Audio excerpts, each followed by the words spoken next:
ಮಹಾನಗರ ಪಾಲಿಕೆಯಲ್ಲಿ ಭ್ರಷ್ಟಾಚಾರ ಆರೋಪ ಕೇಳಿಬಂದಿದೆ. ಬಿಜೆಪಿ ವಿರುದ್ಧ ಪೌರಾಡಳಿತ ಸಚಿವ ರಹೀಂ ಖಾನ್ ತಿರುಗೇಟು ಕೊಟ್ಟಿದ್ದಾರೆ. ಮಹಾನಗರ ಪಾಲಿಕೆಯಲ್ಲಿ ಅಕ್ರಮವಾಗಿದ್ರೆ ದೂರು ನೀಡಬೇಕಾಗಿತ್ತು, ಜನರ ದಾರಿ ತಪ್ಪಿಸಲು ಸುಳ್ಳು ಆರೋಪ ಮಾಡ್ತಾ ಇದ್ದಾರೆ. ಮಹಾನಗರ ಪಾಲಿಕೆಯಲ್ಲಿ ಯಾವುದೇ ಭ್ರಷ್ಟಾಚಾರ ನಡೆದಿಲ್ಲ, ಆದರೂ ಆರೋಪದ ಕುರಿತು ತನಿಖೆ ನಡೆಸ್ತಾ ಇದ್ದೇವೆ. ಬಿಜೆಪಿ ಅವಧಿಯಲ್ಲೇ ಸಾಕಷ್ಟು ಭ್ರಷ್ಟಾಚಾರ ಮಾಡಿದ್ದಾರೆ. ನಾನು 4 ಬಾರಿ ಶಾಸಕನಾಗಿದ್ದನ್ನು ಸಹಿಸಿಕೊಳ್ಳೋಕೆ ಅವ್ರಿಗೆ ಆಗ್ತಿಲ್ಲ. ಬಿಜೆಪಿ ವಿರುದ್ಧ ಸಚಿವ ರಹೀಂ ಖಾನ್ ವಾಗ್ದಾಳಿ ನಡೆಸಿದ್ದಾರೆ. ಆರೋಪ ಮಾಡಿ ಅವರಿಗೆ ನನ್ನ ಮೇಲೆ ಟಾರ್ಗೆಟ್ ಮಾಡಬೇಕಂತ ಅವರು ಟಾರ್ಗೆಟ್ ಮಾಡಿದ್ದಾರೆ.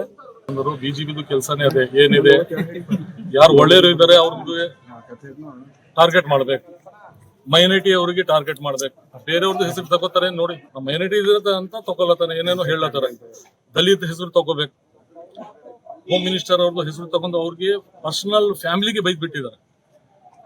ಜಾರ್ಜ್ ಸಾಹೇಬ್ಗೆ ತಗೊಂಡಿದ್ದಾರೆ, ಸಂತೋಷ್ ಲಾಡ್ ಮೇಲೆ ಹಂಗೆ ಬೈತಾರೆ.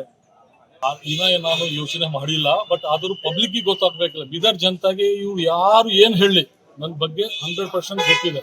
ನಾ ಆ ತರ ಮಾಡಲ್ಲ, ನಾ ಜೀವನದಲ್ಲಿ ಮಾಡಲ್ಲ. ನಾ ಬಂದ ಮೇಲೆ 4 ಕೋಟಿ ಕೊಟ್ಟಿದ್ದಾರೆ, 2 ತಿಂಗಳಲ್ಲಿ 4 ಕೋಟಿ ಟೆಂಡರ್ ಆಗಿ ಒಬ್ಬ ಕಂಪನಿಗೆ ಸ್ಟಾರ್ಟ್ ಆಗಿದೆ. ವಿತಿನ್ 1 2 ತಿಂಗಳಿನಲ್ಲಿ ಅದು ಕೆಲಸ